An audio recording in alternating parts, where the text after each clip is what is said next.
Good morning, or good afternoon, or good evening, or whatever time it is for you. I'm happy that you have joined our GH743 presentation on developing a deck. I'm Wolfie, and in the next 5 minutes I'm going to give you some pointers on making an effective slide deck. Much of what I'm going to cover I learned from a former BUSPH MBA MPH alum, Kabul Mehta, who's been working for PricewaterhouseCoopers for the past 7 years. When I broached the idea of substituting a deck in GH743 for a traditional consulting report for our client organizations, Kabul got really excited. He told me that he'd been making decks since he started at PwC and that he would love to show me what he'd learned. So with deference to Kabul, here's a primer on developing a slide deck. So the first question is, why decks? Public health is behind business and other industries in finding effective ways to communicate key messages to their audience. In business consulting, decks have replaced reports. Executives want access to key information without having to slog through a 50-page consulting report. One solution to this problem is to provide major concepts and supporting details in a deck. Public health consulting will be increasingly adopting this form of reporting. So making a deck is a skill that you will surely use in your future work if you're engaged in public health consulting. A deck must tell a story. The story is what links each slide in the deck together. In constructing your deck, you're moving away from large, multiple-page reports to a short, concise deck that can be digested in a short amount of time. The purpose of a deck can vary from status updates to executive reports to comprehensive analysis. No matter the purpose, you need to think about the story you want to leave behind for your audience.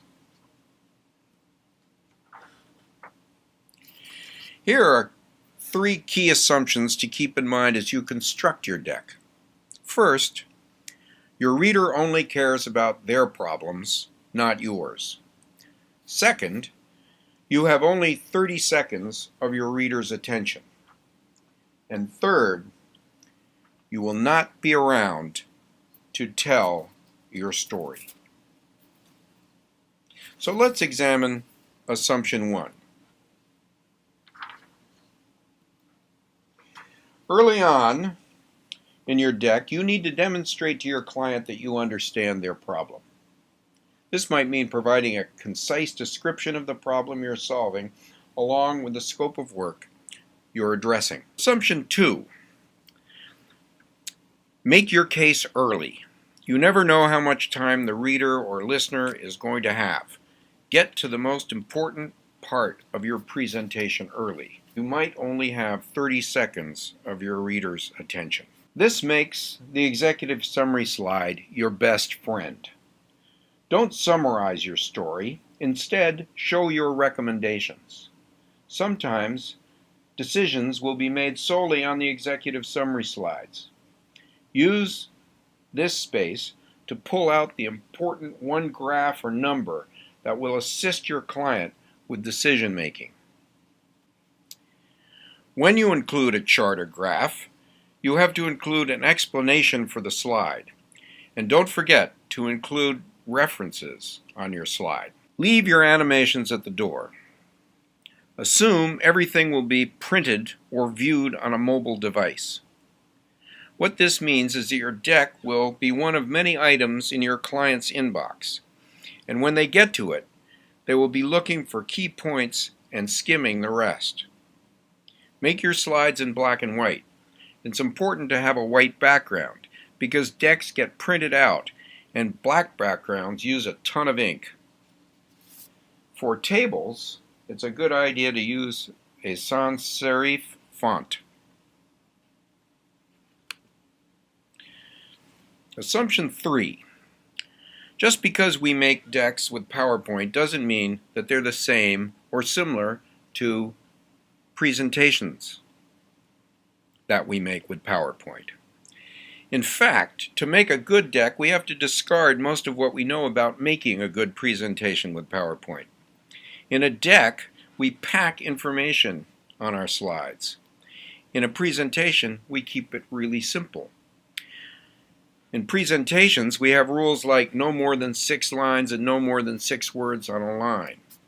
Forget about the rules for making good presentations when you're making a deck.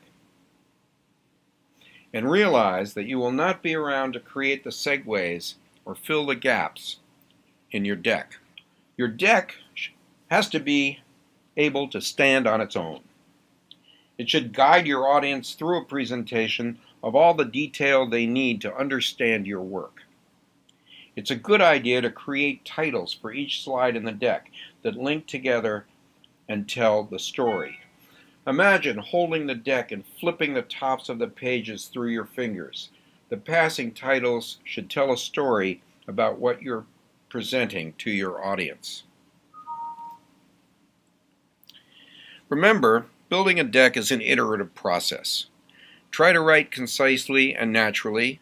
Avoid jargon and buzzwords. Use charts and graphs strategically to add value to your story. Keep revising. And Google Docs is a great tool for this. You can put your deck up on Google Docs and keep coming back to revise it over a period of time. Use taglines, subtitles, and callouts. And sometimes it's helpful to print out the slides and put them on the wall to review the content all at once. Check your work. Unfortunately, if you have a typo or a mislabeled value in a chart or table, you will lose your credibility.